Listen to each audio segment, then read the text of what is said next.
समजू नको ढगा हे साधे सुधे बियाणे, मी पेरले आहे पिलांच्या चोचीमधले दाणे. मोठे काबाड कष्ट करून, कसे तरी पैशांची जमवाजमव करून, बियाणे खरेदी करून शेतकरी आपल्या शेतामध्ये पीक घेत असतो.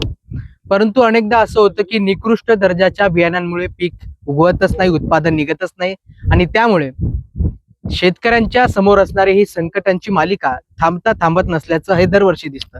यंदा पावसाने उशिरा हजेरी लावली असली तरी अनेक ठिकाणी पेरण्या झालेल्या आहेत. मी सध्या बुलढाणा तालुक्यातल्या तांदुळवाडी शिवारात आहेत. इथं पाहू शकतो आपण, या ठिकाणी काही भागात जरी पेरणी झालेली असली तरी अनेक ठिकाणी दुबार पेरणीचं संकट हे निर्माण झालेलं आहे.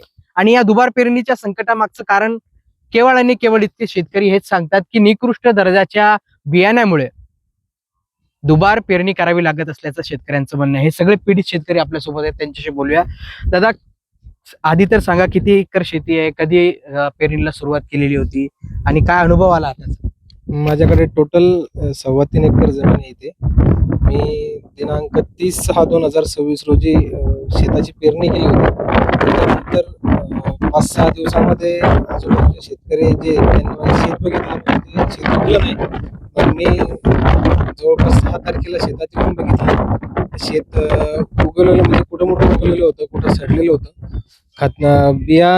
बोगस बियाणांमुळं ते शेताचा उगम क्षमता जी होती त्या बियाणांची ती खूप निकृष्ट दर्जाची होती, ज्यामुळे ते शेत उगलंच नाही. तुम्ही आता बघू शकता, मी काल दिनांक 9/7/2026 रोजी परत एकदा दुबार पेरणी केलेली आहे. म्हणजे जवळपास अगोदर जेव्हा सर्वप्रथम पेरणी केली होती, जेव्हा 25,000 ते 30,000 रुपये मला खर्च आला आणि काल सुद्धा मला जवळपास 20,000 रुपये खर्च आलेला आहे. माझं एवढंच म्हणणं आहे की जे अधिकारी असतील त्यांनी त्या कंपनी किंवा त्या कृषी केंद्रावरती जाऊन त्यांचे बियांचं ते तपासणी करून शेतकऱ्यांवर झालेला जो अत्याचार आहे त्याला वाचा फोडून त्यांच्यावरती कारवाई करण्यात येईल. बियाणं निकृष्ट दर्जाचं होतं हे तपासात कृषी विभागाच्या हे सिद्धच होईल.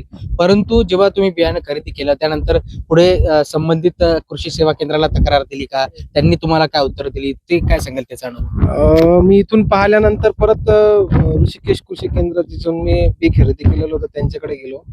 त्यांच्या इथे जे बसलेले होते ते मालक होते का कोण होते ते मला माहिती नाही. मी त्यांना बोललो, म्हटलं मी जवळपास 30 तारखेला पेरणी केली आणि आजची 5-6 तारीख आहे, बी काही उगवून आलेलं नाही. तर ते बोललेत की बी न उगवून यायचे भरपूर प्रकार असतात म्हणे, तुमची शेती कशी आहे, काय आहे, वरतून पाणी. म्हटलं दादा, आजूबाजूचे जे शेतकरी आहेत त्यांचं बी उगवून आले, म्हटलं आणि माझंच का नाही आलंय. म्हणून मी कंपनीवाल्याचा नंबर देतो. त्यांनी मला कंपनीवाल्याचा नंबर दिला. कंपनीवाल्याला कॉल केला असता, तो म्हणे माझा रिकाम पण नाही यायला. आणि कृषी केंद्रावाले जे आहेत ते म्हणतात कंपनीशी तुम्ही संपर्क साधा. नेमकं आता करायचं काय शेतकऱ्यांनी, हा प्रश्न या ठिकाणी उपस्थित होतो. आणखी काही शेतकरी आपल्यासोबत आहेत. तुम्ही देखील नेमकी पेरणी केलेली होती काही दिवसांपूर्वीच. काय पीक उगवलं नाही उगवलं काय वाटतं? आम्ही पेरणी केली होती, पण आमचं बियाणं निघालंच नाही. आता ते तुम्ही तर समजा तुमच्या प्रत्यक्ष डोळ्यांना येऊन बघितलं तुम्हाला ती परिस्थिती काय ती दिसते. असं म्हणजे सगळं ते बियाणाचं दोष आहे. म्हणजे आमच्या आजूबाजूची सगळी शेतं निघली. कृषी विभागाने आधी स्पष्ट केलेलं होतं की जमीन पुरेशी होती, कारण यंदा पाऊस उशिरा लागत आहे. जमिनीमध्ये पुरेसा ओलावा आल्यानंतरच आपण पेरणी करावी असं आवाहन केलेलं होतं. इतर शेतकऱ्यांच्या आपण जर बघितलं त्याच्या ठिकाणी परिणाम असा दिसत नाही. यांनी आव्हान काय केलं होतं की बा पेरणी उशिरा करायची, पण विषय उशिरा करायचा आणि लवकर करायचा म्हणजे पेरणी ते ज्या टायमार करायची त्याच टायमार केल्या गेली. आजूबाजू शेती निघले, आमचं नाही निघलं. म्हणजे पेरणी उशिरा करा किंवा लवकर करा, जसा पाणी पडला, जसा उगवायची तिची क्षमता आहे त्या प्रमाणात आम्ही पेरणी केली. आजूबाजूची शेतं निघले ना, आमचं नाही निघलं. म्हणजे म्हणजे आमच्या 10 फुटावर पाणी पडलं आमच्या शेताच्या बाजूने, आणि आमच्या शेतात पाणी पडणार नाही का? तर आमच्या निसर्गासोबत काही आमचा असं काही वैर आहे की बस आमच्या शेजारच्या शेतात पाणी पडणार आणि आमच्या शेतात नाही पडणार? हे सरळ सरळ बियाणाचं दोष आहे, बाकी दुसरं काहीच नाही त्याच्यामध्ये. आता 9-9 दिवस होऊन बी सध्या बियाणे निघत नाही. बियाण्याची क्षमता असते 6व्या दिवशी एकदम तासोतास बियाणं दिसतं. आता 9 दिवस म्हणल्यावर तर म्हणजे आता याची लिमिट संपली, ते निघणे नाही. आता बियाणं खराब, बियाणे खाली समजा सडलेलं. आता तुमच्या पुढे काय पर्याय उरला? आता काय करायचं? आमच्या पुढे आता पर्याय काहीच नाही. आता पहिलं आमच्या पुढे संकट आहे की आता पुढं पेरणीचं कसं करायचं, पैसा कुठून आणायचा? खत बियाणं सर्व महागाई.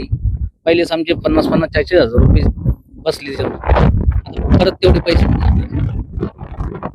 आता काय म्हणजे काय करावं का नाही, काय पेरावं की नाही पेरावं, हे आमच्या पुढे संकट आहे असं. शासनाकडे काय मागणी राहणार आहे सर? शासनाकडे हीच मागणी करू की या कंपनीवर कारवाई झाली पाहिजे आणि याचं जर्मिनेशन पॉवर ही तपासली पाहिजे. ती कंपनी सांगते की 70 ते 80% ही उगवू शकते, पण ते अक्षरशः पाहिलं तर 10 ते 20% उगवू शकत नाही. आणि जे उगवलं त्यांना जे उगवले आता हे आजूबाजूचे शेतकरी आहेत, शेतात जे पीक उगवलं आहे त्यांना जंगली जनावरांचा त्रास आहे. अशा प्रकारे आपण पाहू शकता की हे सोयाबीन अक्षरशः हरणींनी कतरून काढलेलं आहे, त्याचं नुकसान होतंय. याची आता जर याचा शेंडा कतरला तर समोर त्याची जी वाढण्याची ताकद आहे ती संपून जाते. मग आता शेतकरी करणार काय याच्याबद्दल? एक शेवटचा प्रश्न असा होता, सध्या कर्जमाफीच्या मुद्द्यांवरून जे काही प्रश्न उपस्थित होत आहेत, शेतकऱ्याला कर्जमुक्ती पाहिजे, कर्जमाफी नकोय, तर ह्या जाचक अटी रद्द होऊन कर्जमुक्ती मिळण्याची आशा अजूनही आहे का सरकार? आता कर्जमुक्ती तर आतापर्यंत व्हायला पाहिजे होती, कारण पावसाळा चालू होता. आता नवीन पीक कर्ज पाहिजे शेतकऱ्यांना आणि अशातच आता दुबार पेरणी म्हणल्यावर पीक कर्ज पाहिजेत, पण पहिलेच जर माफ होत नसतील तर पुन्हा भेटणार नाही. आणि अशा जाचकाटीमुळे ते तर माफ होत आहेत की नाही होत याचं आता बघावं लागेल. नक्कीच आपण पाहू शकतो की शेतकऱ्यांचं हे दुःख आहे, शेतकऱ्यांच्या या वेदना आहेत. शासनाने याकडे जर लक्ष दिलं नाही तर जगाचं पोषण करणारा, जगाचा पोशिंदा शेतकरी हा पुन्हा वारंवार वेगवेगळ्या संकटांमध्ये येताना आपल्याला पाहायला मिळेल आणि ते चित्र खूप विदारक असेल, वेगळं असेल. महाभूमी डिजिटल साठी अभिषेक बर्फे, बुलढाणा.